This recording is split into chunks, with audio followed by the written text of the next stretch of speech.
Oi, aqui é Daniel e eu tô em Praga, na República Tcheca. Já tá escurecendo aqui, apesar de ser 4 horas da tarde, mais ou menos. E eu tô aqui chegando na Praça Venceslau, que é a praça de nome em homenagem a um dos primeiros reis aqui dessa região e tal, do país, né? E eu vou mostrar um pouco aqui dessa praça, que na verdade parece mais uma avenida, mas é uma praça, o nome é praça mesmo. E eu vou mostrar, tá tudo muito enfeitado de Natal, tem um mercado de Natal, um monte de coisa acontecendo. Aqui agora tá um pouquinho frio, mas deu uma amenizada de mais cedo, agora deve estar por volta de uns 5 graus, então tá mais tranquilo. Então, bom, vamos passear por aqui, eu vou mostrar um pouco, contar um pouco a importância que tem dessa praça, porque muitas vezes as pessoas vêm em Praga e acabam ficando só na cidade antiga, que é super legal, mas esquecem um pouco de conhecer essa parte que tem uma história incrível. Então deixa eu mostrar por aqui. Quem estiver chegando agora, já dá um like, é importante para a gente divulgar esse vídeo para mais pessoas, beleza? Então vamos ver o que tem aqui. Quem estiver chegando agora, que é Daniel, eu estou em Praga, na Praça Venceslau. E como eu falei, apesar do nome ser praça, aqui parece mais uma avenida. Eu vou mostrar. Eu estou agora numa ruazinha, entrando aqui na praça agora. E essa rua que eu estou, na verdade, era um muro que separava, que protegia a cidade, né? O muro que nas cidades medievais da Europa, antigamente, quase todas, a maioria delas tinham muros para se proteger de invasões e tudo. E em Praga não foi diferente. Praga tinha um muro aqui justamente que percorria toda essa rua até lá embaixo. Era um muro que protegia a cidade. Inclusive até hoje, aqui no metrô, você pode... A entrada do metrô é mais ali à frente. Essa é a Praça Venceslau. Eu vou percorrer ela um pedaço. Você vê que ela está bem enfeitada. E o metrô é mais ali embaixo. Se você descer no metrô, você ainda vê um pedaço do muro que existe, que foi o muro que protegia a cidade de Praga. Então, essa rua aqui, né? Aqui para esse lado de cá era onde ficava o muro que protegia a cidade antiga. Então, o que a gente vai percorrer agora, a cidade antiga fica nessa direção. E o que a gente vai fazer é ir na direção de cá, da cidade nova. Eu vou falar um pouco do que aconteceu aqui, contando a história um pouco de trás para frente, mas eu acho que não vai fazer muita diferença. Vou contar um pouco do que aconteceu aqui mais ultimamente na cidade nova de Praga. Primeiro, repara que tá super bonito aqui. Deixa eu passar por aqui. Repara que tá super bonito. Dezembro, então tá tudo enfeitado de Natal. Tem um mercadinho de Natal aqui acontecendo agora. Repara que a cidade está toda enfeitada. Como eu falei, muitas cidades na Europa, essa época do ano, se enfeitam de Natal. Então é uma época que vale muito a pena vir, apesar do frio. Apesar que agora nem está tão frio, deve estar uns 5 graus, alguma coisa assim. Mas...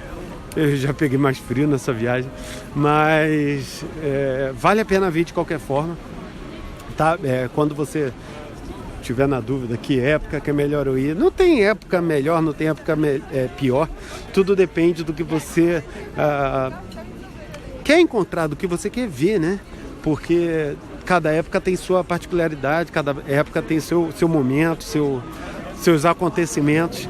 Então o principal é você entender o que você vai ver, dependendo da época que você vai estar aqui, e se isso vai te agradar. Então, beleza. E, bom, acabei de passar por um mercadinho de Natal.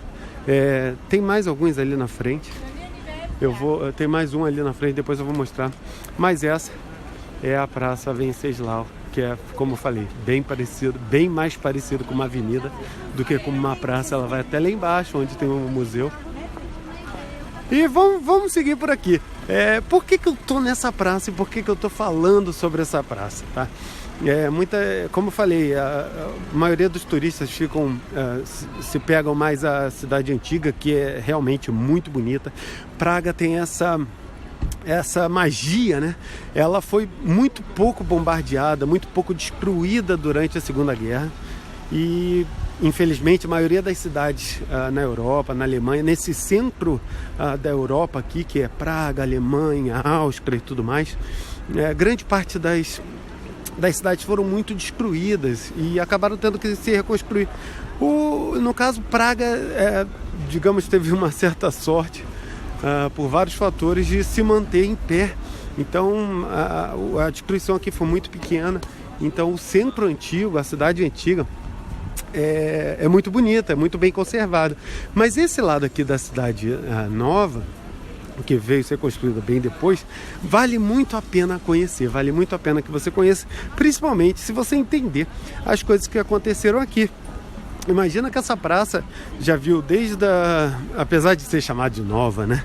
Ela já existe, sei lá, desde, sei lá, do século XIV, se eu não me engano, XV. E ela é antiga, apesar de ser chamada de nova. Ela, na verdade, ela é nova em comparação à cidade antiga de Praga. E ela já viu desde de movimentos aqui. O povo tcheco sempre quis sua independência. Isso é normal de entender, né? E isso é normal de entender, óbvio, mas talvez o povo tcheco tenha algumas exclusividades. O Venceslau, que dá nome para essa praça aqui, ele foi um dos primeiros reis aqui, que unificou bastante o povo tcheco na época. A gente está falando de século X, século XI, por aí. E ele unificou bastante aqui as pessoas, só que ao mesmo tempo ele deu muita educação, deu muita cultura e sempre favoreceu muito isso, a participação do povo na decisão do país, dos rumos do país. Então o povo tcheco se tornou muito politizado, entendeu muito o quanto isso influenciava na vida e tudo. Então o que aconteceu, eu imagino, né, é uma opinião minha, mas eu acho que desde então o povo tcheco sempre foi muito, sempre buscou muito sua independência. O que acontece é que a República Tcheca está num lugar bem que passou por bastante problema, principalmente no século XIX e 19 e 20, né, na verdade. Acabou tendo muita dor de cabeça nesse sentido. Imagina que eles foram governados, sei lá, desde 1300 ou 400 pelo Habsburg, que é a família do Império Austro-Húngaro, né?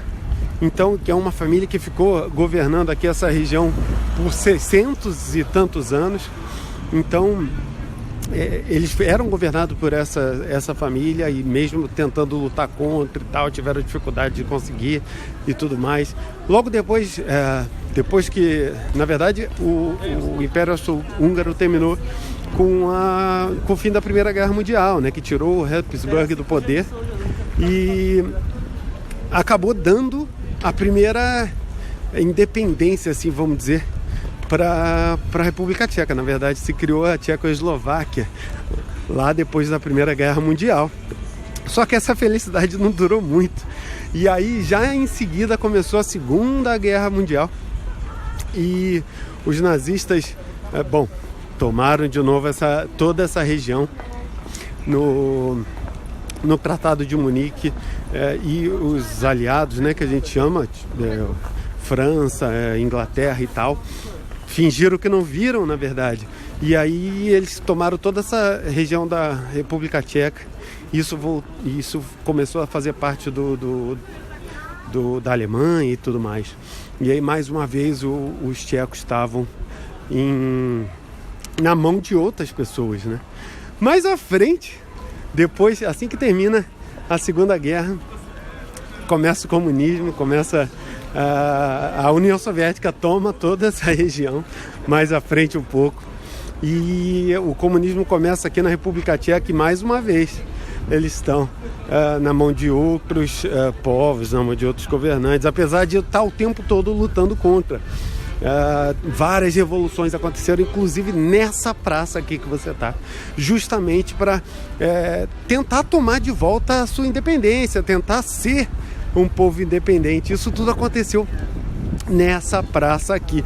Em várias eras, em várias épocas, o povo se reunia aqui para justamente pedir a sua independência. Talvez a época mais, digamos assim, mais importante, a luta mais importante, mais emblemática, né, vamos dizer, foi contra o comunismo, talvez, porque imagina que em 68 teve uma Primavera de Praga, que quando tiveram os primeiros movimentos assim contra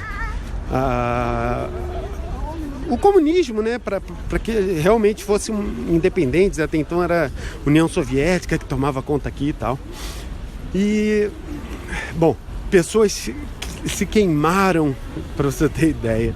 Alguns estudantes da universidade aqui de Praga tacaram fogo no próprio corpo para pedir independência do comunismo, da União Soviética e tudo mais. E isso deu um start assim, em movimentos contra o comunismo. E aí, bom, isso foi em 68, começou mais ou menos assim, chamada Primavera Praga. Teve um monte de manifestação, mas ao mesmo tempo teve um monte de gente presa, teve um monte de gente exilada, aconteceu uma série de coisas. Um desses caras foi o Alexander Dubček, que ele era até um cantor famoso que tinha aqui, e ele era contra o comunismo e tudo. Então ele foi um desses líderes, vamos chamar assim, mas ele foi exilado em algum momento em 68. E aí 20 anos mais tarde, depois do comunismo, da União Soviética, botar um monte de tanque nessa praça e... bom, imagina, né? Antigamente não tinha bala de borracha contra a manifestação. Então imagina que foi assim, mais de 70 pessoas morreram, uma série de coisas aconteceu e tal. E esse cara foi exilado, ele era um dos líderes de toda essa manifestação. E muito bem, 20 anos mais tarde, em 89, né, teve aí sim o chamado Revolução de Veludo. Por quê? Porque aí já não teve tanto sangue derramado como antes. Aconteceu que teve uma manifestação aqui, lembrando os 50 anos do nazismo, tal, na verdade 50 anos da luta contra o nazismo, né? E para os comunistas isso era até bom. Então eles deixaram essa manifestação acontecer, porque para eles estava muito bom ter uma manifestação lembrando o quanto o nazismo era ruim e tudo mais. Só que isso começou a tomar uma proporção bem grande e foi crescendo, as pessoas começaram a identificar que o comunismo era mais ou menos a mesma coisa para eles, ou seja, eles também não queriam o comunismo e tudo mais. E isso cresceu em tamanha proporção que o belo dia os tanques soviéticos chegaram aqui e, bom, era um monte de estudantes fazendo uma manifestação ainda assim pacífica e tudo mais, e eles botaram todo mundo para correr na pior forma possível. E aí, bom, o que aconteceu foi que o povo todo, o país todo se mobilizou, e durante meses essa praça ficou lotada por mais de 300 mil pessoas todos os dias. E, bom, a pressão foi tão grande, e essa foi a época que também o Muro de Berlim estava caindo, o comunismo estava caindo no mundo, na Europa inteira. Então, esse movimento todo de vários dias, vários meses, tanta gente tá nessa praça, favoreceu, ajudou. Foi mais uma coisa que fez essa cidade se libertar do comunismo. E aí ela conseguiu, finalmente, em 89, a sua independência. E depois desse tempo todo, Praga está aqui, uma cidade completamente independente. Mais tarde, 4 anos depois, na verdade ela voltou a ser Tcheco-Eslováquia, com a cidade irmã, com o país irmão que tem aqui do lado. Só que depois, uns 4 anos depois, eles se separaram completamente, aí virou República Tcheca e Eslováquia, países diferentes. E tudo foi, mais ou menos, começou com esse cara aqui, dessa estátua, o Venceslau, que dá o nome de toda essa praça aqui. Muita história para contar. Essa cidade é incrível, esse país é incrível. Aconteceu muita coisa aqui durante muito tempo.